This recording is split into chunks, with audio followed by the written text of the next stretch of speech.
লজ্জা লাগতাছে আমার। বাংলাদেশের বাজেট কি এতই খারাপ যে আমাকে মতো ইন্টারন্যাশনাল লেভেলের ক্রিকেটার গো ট্রেনে করে নিতেছে। ভাঙ্গির ফুলারা। আসসালামু আলাইকুম, কেমন আছো তোমরা? আমি রাসেল আছি তোমাদের পাশে। তো বন্ধুরা, দেরি কিসের, চলো একসাথে দেখে আসি ওমর ভাইয়ের নতুন একটা ভিডিও, যেটা ক্রিকেট খেলার উপরে, বাংলাদেশ ক্রিকেট টিম। তো চলো, লেটস গো।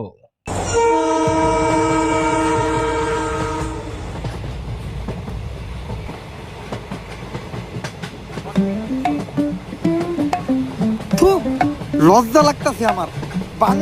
অস্থির ওমর ভাইয়ের ফার্স্ট লুক দেখেন আপনারা। বাংলাদেশের বাজেট কি এতই খারাপ যে আমাকে মতো ইন্টারন্যাশনাল লেভেলের ক্রিকেটার গো ট্রেনে করে নিতেছে। ভাঙ্গির ফুলারা, ট্রেনে যাইতে লজ্জা লাগে, ম্যাচ যখন হারান মারাও তখন লজ্জা লাগে না? চাচার কয়দিন আগে যে দুবাই যে হারন মারাইছিল, কপাল ভালো, লেবার বিষয় তো ওই দেশে কামে লাগিয়ে দেয় নাই, প্লেন ভাড়া দিয়ে বাংলাদেশে আনছে। লজ্জা তো লাগে আমাগো যে এত কিছুর পরও তোকে খেলা দেই। আপনি কে কাকা বাংলাদেশ ক্রিকেট টিমটা নিয়ে এরকম উল্টাপাল্টা মন্তব্য করতেছেন? বাংলাদেশ টিমের প্লেয়ার কোন নখের যোগ্যতা আছে আপনার?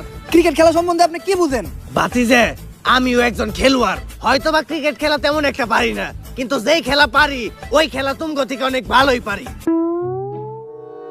ওইটা আবার কোন খেলা কাকা? তোমার কাকিরে যে জিগাইও।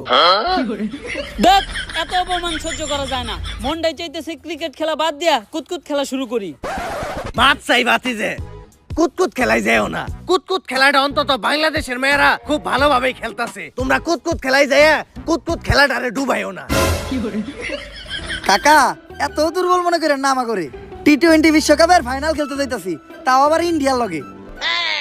কস কি, তোরা আবার ফাইনালে গেলি কেমনে? এটা তো আমিও জানি না কেমনে। ওই কেমনে রে? আসলেই তো কেমনে? আর এই সমীকরণ মিলাইয়া ইন্ডিয়া লগে আফগানিস্তান হারছে, আফগানিস্তানের লগে আবার পাকিস্তান হারছে, পাকিস্তানের লগে আবার শ্রীলঙ্কা হারছে, অস্ট্রেলিয়ার আবার শ্রীলঙ্কা হারাইছে, শ্রীলঙ্কার আবার পাকিস্তান হারাইছে। এমনি আমরা বাংলাদেশ ফাইনালে গেছি। ও সমীকরণ, তাই তো কই, সমীকরণ ছাড়া তো তোকে আবার ফাইনালে ওঠা সম্ভব না। হন, ছোটবেলায় আমার নানি আমার একটা কথা কইতো, সমীকরণ মিলিয়ে যারা ফাইনালে যায় তাগো জোর নাই পুতাই। অনেক হইছে, কথা কই আর শরম পাওয়ার দরকার নাই। ট্রেনের সিটে অন্তত বয়ে যাইতে দিতাছে, এতে আলহামদুলিল্লাহ। কোন কি ভাই, সিটে বয়ে যাইতে তো টিকিট লাগে, আর আমগো কারো কাছেই তো টাকা নাই, আমরাই তো যাইতেছি আপনার ভরসায়। টাকা তো আমার কাছেও নাই।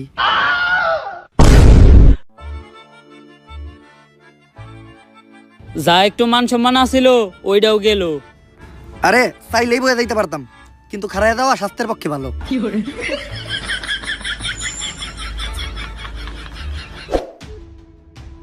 এইটা আর মাইনা নেওয়া যাইতাছে না। 3 দিন আমাকে বাংলাদেশ টিমের সম্মান একদম শেষ হয়ে যাইতাছে। সম্মান আবার আসিল কবে? বাদশা মিম, তুমি এত বেশি কথা কইও না, চুপচাপ ভাত খাও। খালি পেঁয়াজ আর মরিচ দিয়ে ভাত খাওয়া যায়, একটু গরুর মাংস হলে ভালো লাগতো। গরুর মাংস কেজি 600 টাকা, লাস্ট 60 ম্যাচে একটা 6 মারছস তুই।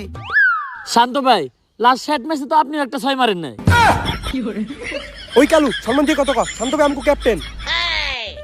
ভাই ওগরে কিছু কইবেন, সব সময় খেলে আমার গায়ের রং নিয়ে ওরা কথা নাই। না, কারো গায়ের রং নিয়ে তো কারোর কথা শোনানো কোনো ভালো শিক্ষা না। এই জিনিসটা কখনোই করা দেব না। এখন কত কি কইছে জাকির আলী ও তোমারে? কালু কইছে। তাহলে তো ঠিকই আছে, কালুরে তো কালুই কইব। সত্য মাইনে নিতে হইব, সত্যের সাথে কখনো আপোষ করা দেব না। ঠিক।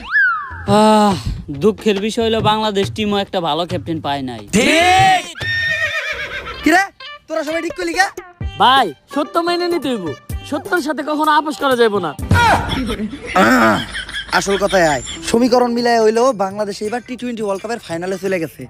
দুঃখের বিষয় হলো আমাগো প্রতিপক্ষ দল ইন্ডিয়া। যেমনি হোক ইন্ডিয়ার হারাইয়া বাংলাদেশের মানুষের কাছে আমাগো আগের সম্মানটা ফিরে আনতে হইব। কিন্তু আমরা কোনো ম্যাচই জিতি না কে? ভাই আমার মনে হয় বাংলাদেশ টিমের উপরে কোনো শনি লাগছে। বাংলাদেশ টিমের সবচেয়ে বড় শনি তো বাংলাদেশ টিমের প্লেয়াররা। ভাই ওর কথাও কিন্তু ফালিয়ে দেওয়ার মতো না। এই সমস্যার সমাধান দিতে পারবো শুধুমাত্র একজন, প্রান্তিক লালু।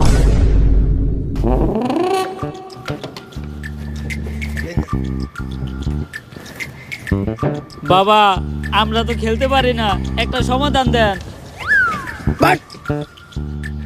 এই নে জিনসিন গাছের গুড়া, খেলা শুরু হওয়ার 40 মিনিট আগে খাবি, সব সমস্যার সমাধান। আরে বাবা আমরা ক্রিকেট খেলতে না পারার কথা কইতাছি। ও তেলে এটাকে। বাবা এটা আমার দেন, এটা আমার খুব দরকার। বাবা এই শিকড় কি আর দু একটা আছে না?